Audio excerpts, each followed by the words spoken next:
Nagyabang ka noon, tiyak iiyak ka ngayon. Ito nga raw ang karmang hindi inaasahan ng ACT Teacher Party List Representative na si Franz Castro matapos pagtibayin ng Davao Court at sa pamamagitan ni Judge Jimmy Boco na hindi na makakaapela pa ang ACT Teacher Party List Representative na si Franz Castro dahil pinal na ang hatol na guilty sa kanila ng kapwa Makabayan Block member na si Saturo Campo.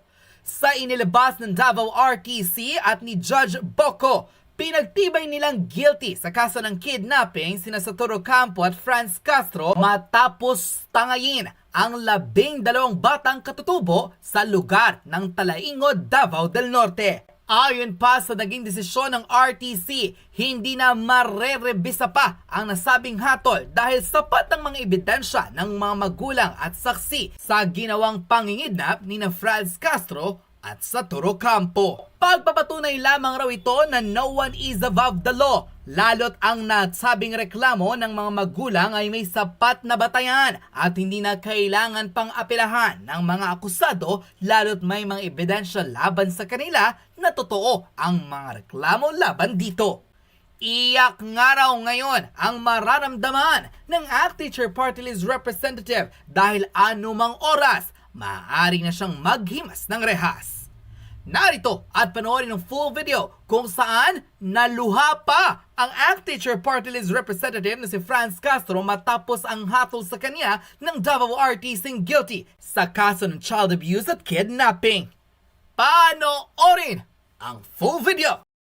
Of all cases, ako as teacher, 25 years nating pinangalagaan ng ating mga estudyante. Ngayon, child abuse pa yung makakaso sa amin. So, makakaso sa akin. So, talagang nakakalungkot. Kasi ako pa na teacher na talagang nangalaga doon sa kapakanan ng mga estudyante. Ganito pa. But anyway, malakas po ang loob namin na ito ay madidismiss at the end of the rope, no? At haharapin namin ito, hindi kami magtatago, no? Hindi namin iiwasan ang batas at ang law system na ang ating justice system. Kami po ay nakahanda na humarap kahit saan. Nakahanda rin ako humarap sa ating taong bayan na talagang wala po kaming ginawang child abuse. No, hindi po kami ng abuso dahil isa nga sa advocacy namin itong edukasyon ng ating mga kabataan at lumad, itong mga marginalized sector. Kaya lalaban po kami dito sa naging desisyon hanggang sa Supreme Court.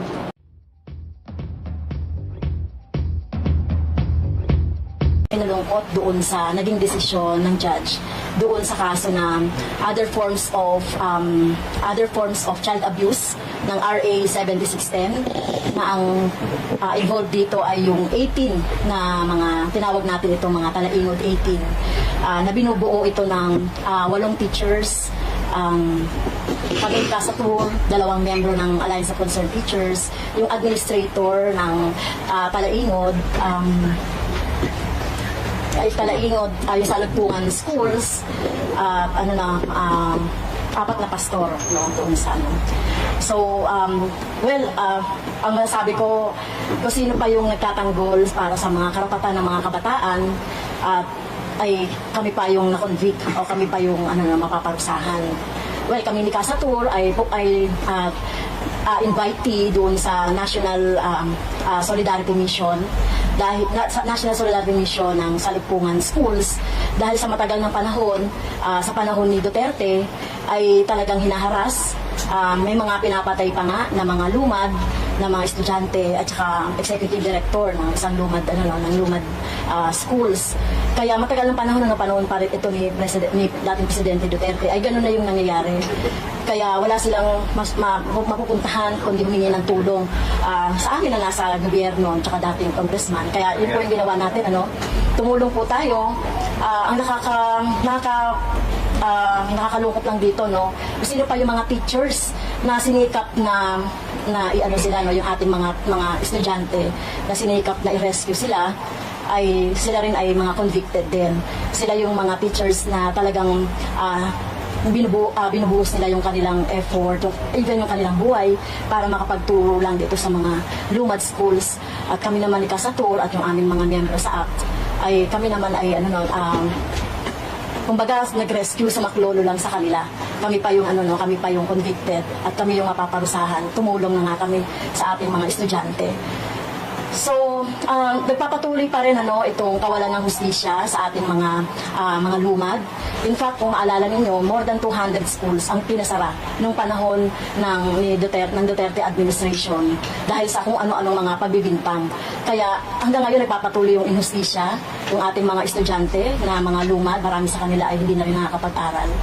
Kaya itong itong conviction sa amin, ni Kasatur, ay pagpapatunay lang ito na nagpapatuloy yung impunidad at kawalan ng hustisya sa ating mga kabataang lumad at sa ating mga kababayang lumad. Itong kaso man ito ay intended para ipitin ako at damay si Congresswoman Castro ay indirectly ang worst consequence ay doon sa kapakanan ng mga lumad children na sila yung nabigla na tilmaan ng isang unjust policy or action. Kaya ginigit namin ang assurance na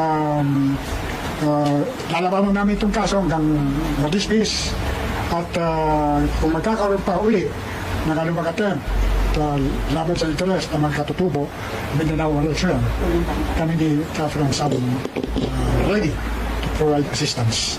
Justice po, katotohanan, ang tinitindigan namin. Wala sa background namin ang na-involve sa anumang hindi ka-nais na activity. Particularly, nananawagan kay President Marcos Jr. na pangalagaan itong ating mga lumad children. Sila yung na marginalize sa matagal ng panahon, napabayaan yung ating mga lumad children.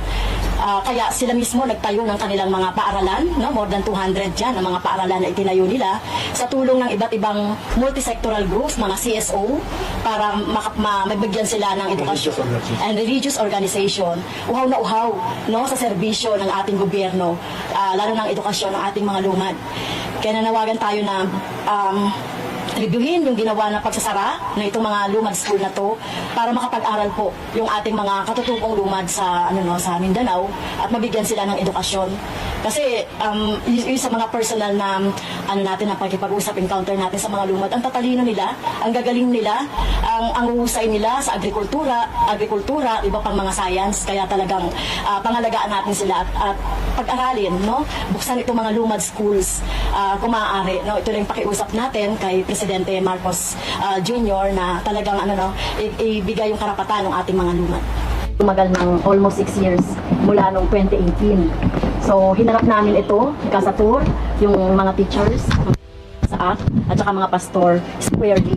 Hindi kami, sabihin, hinarap ito ng aming mga abogado, kami, at hinintay na talaga namin yung napakatagal, na proseso ng hustisya.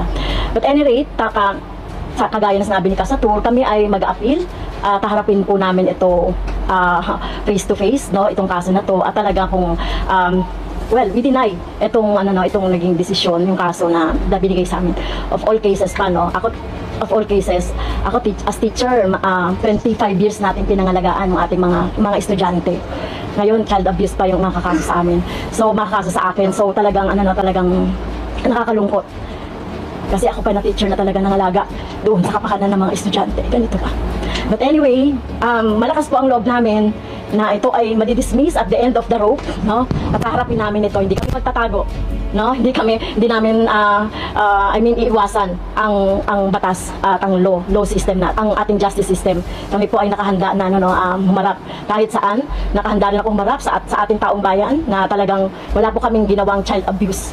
Hindi po kami nang abuso dahil sa nga sa advocacy namin itong edukasyon ng ating mga kabataan at lumad, itong mga marginalized sector.